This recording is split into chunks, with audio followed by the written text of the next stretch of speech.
आप सभी का स्वागत है ज्योतिष ऊर्जा में। घर के मंदिर में रोज सुबह शाम दीपक जलाने की परंपरा सदियों से हमारे भारत में चली आ रही है। वेद शास्त्रों में देवी देवता के सामने घी या तेल का दीपक जलाने से बहुत सारे लाभ बताए गए हैं। उसी तरह से वास्तुशास्त्र के अनुसार भी घर में दीपक जलाने से वातावरण शुद्ध होता है, पॉजिटिव एनर्जी बढ़ती है। इसके साथ साथ नकारात्मक ऊर्जा का नाश होता है और वास्तु दोष भी समाप्त होते हैं। शिव पुराण के अनुसार तो ये भी कहा गया है कि घर में घी का शुद्ध दीपक जलाने से सुख समृद्धि आती है। वास्तु के हिसाब से घी का दीपक अधिकतर लोग जलाते हैं, लेकिन सरसों के तेल से, तिल के तेल से और चमेली के तेल से जो दीपक लगाया जाता है वो किसी विशेष कारण से लगाया जाता है। चलिए आज जानते हैं कि घी या तेल कौन सा दीपक जलाना सबसे ज्यादा शुभ रहेगा। आज बात करते हैं दीपक की, जो आप लोगों के लिए आपके घर में सकारात्मकता का प्रवाह बढ़ा देगा। आप सभी का स्वागत है ज्योतिष ऊर्जा में। अगर आपने अभी तक चैनल सब्सक्राइब नहीं किया है तो इसे ज़रूर सब्सक्राइब करें, क्योंकि यहाँ पर आपको मिलती है बहुत ही ज्ञानवर्धक जानकारी, आध्यात्म से संबंधित उपाय, टोटके और बहुत सी ऐसी समस्याओं का समाधान आप इस चैनल पर जान सकते हैं। इसलिए इसे सब्सक्राइब करें। आपको आज मैं बताने वाली हूँ दीपक के बारे में। चलिए बात करते हैं पहले वास्तु के हिसाब से। नियमित रूप से दीपक जलाने से घर में हमेशा सकारात्मक ऊर्जा सक्रिय रहती है। इसके साथ ही घर से नकारात्मक ऊर्जा खत्म हो जाती है। शास्त्रों के अनुसार देवी देवताओं को दीपक की रोशनी बहुत अच्छी लगती है, इसलिए पूजा करते समय दीपक जलाना शुभ माना गया है। पूजा में दीपक हमेशा अपने हाथ के बाईं ओर जलाना चाहिए, यानी बाईं हाथ की तरफ आपको दीपक जलाना चाहिए। इसके अलावा तेल का दीपक दाएं हाथ की तरफ जलाना चाहिए। दीपक हमेशा भगवान की प्रतिमा के ठीक सामने लगाना चाहिए। इस बात का ध्यान रखें कि किसी कारणवश दीपक बीच में बंद ना हो, और अगर कभी ऐसा हो जाए तो आप इसे दोबारा प्रज्वलित कर सकते हैं। आप किसी वहम में ना पड़ें और इसे दोबारा प्रज्वलित करें। चलिए आज बात करते हैं कि देवी माँ को प्रसन्न करने के लिए कौन सा दीपक सबसे ज़्यादा बेहतर होता है। शुक्रवार का दिन बहुत ही शुभ माना जाता है माँ लक्ष्मी की आराधना के लिए, और हम सब चाहते हैं कि हमारे घर में हमेशा आर्थिक व्यवस्था मजबूत रहे, आर्थिक स्थिति मजबूत रहे, शनि के दोष, साढ़े साती, ढैया से निजात मिले। तो आज मैं बताने वाली हूँ आपको पहले तो माँ लक्ष्मी को प्रसन्न करने के लिए कौन सा दीपक आपको लगाना चाहिए। आप ऐसे में घी का दीपक लगाएं। गाय के शुद्ध घी का दीपक माँ लक्ष्मी को बहुत प्रिय है और लाल रंग की बाती बहुत प्रिय है, तो ऐसे में आपको इसका लाभ कहीं ज़्यादा मिलेगा। आपने दीपक जलाना है, मिट्टी का दीपक जला सकते हैं या आप पीतल का दिया जला सकते हैं। ऐसा करके उसमें आप लाल रंग की बाती, मौली की बाती भी इस्तेमाल की जा सकती है, लगा लें और उसे प्रज्वलित करें गाय के शुद्ध घी के साथ। ऐसा करने से माँ लक्ष्मी की अपार कृपा आपको मिलेगी। अब बात करती हूँ जिन लोगों के ऊपर शनि दोष है, साढ़े साती है, ढैया है, तो ऐसे लोगों को सरसों के तेल का दीपक जलाना चाहिए। सरसों के कड़वे तेल का दीपक आप मिट्टी के दिए में जलाएं और तिल के तेल के साथ इस दीपक को जलाना बहुत शुभ रहता है।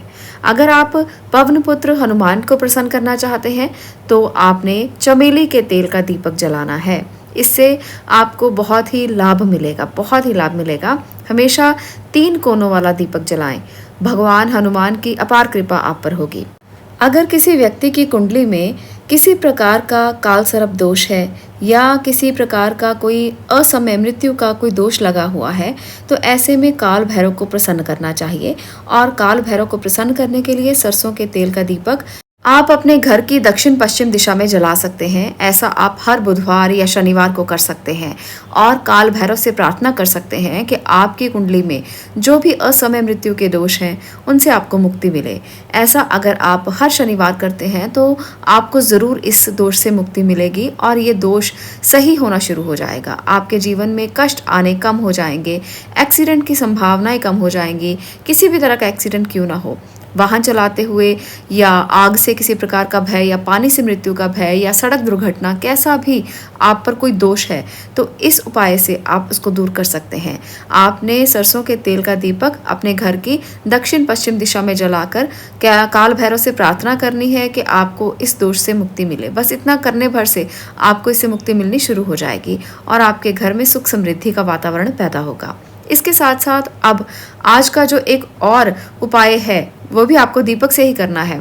जिन लोगों की कुंडलियों में राहु केतु बहुत परेशान करते हैं, जिन लोगों की कुंडलियों में राहु केतु का दोष है, महादशा है, किसी प्रकार की अंतरदशा है या प्रत्यंतर दशा का प्रभाव है, वो भी ये उपाय कर सकते हैं।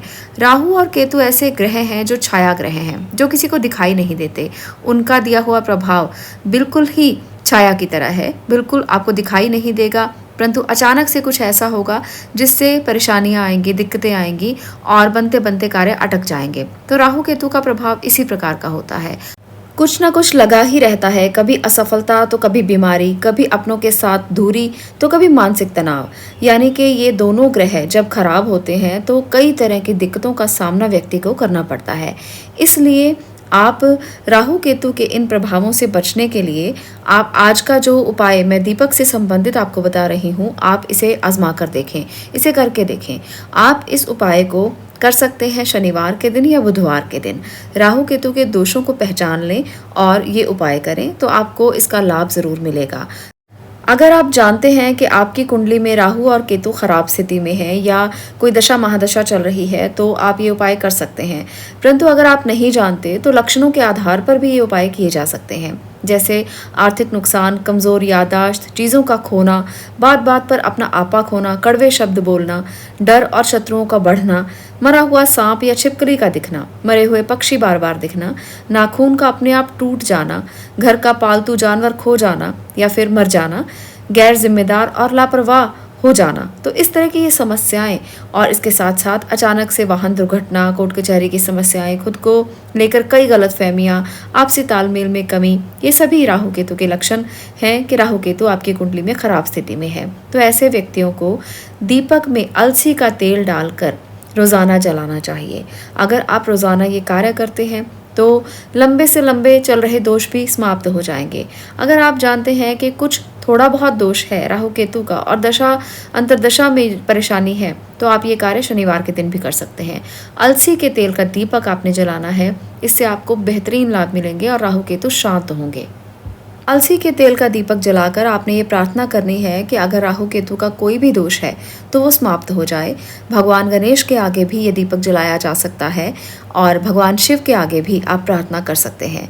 तो दोनों ही तरीके से आपकी प्रार्थना ज़रूर सुनी जाएगी। रोज़ाना आप ऐसा कार्य करें, आपको ज़रूर इसके उत्तम प्रभाव देखने को मिलेंगे। राहु केतु शांत होंगे और अचानक से आने वाली ज़िंदगी में दिक्कतें जो हैं वो धीरे धीरे समाप्त हो जाएंगी। आज के लिए इतना ही। अगर आपको ये वीडियो पसंद आई हो, ये उपाय अच्छा लगा हो तो वीडियो को लाइक कर सकते हैं, शेयर कर सकते हैं और चैनल को सब्सक्राइब भी कर सकते हैं। मैं मिलूंगी आगे इसी तरह के और विषय के साथ। आपका इस वीडियो को देखने के लिए बहुत बहुत धन्यवाद।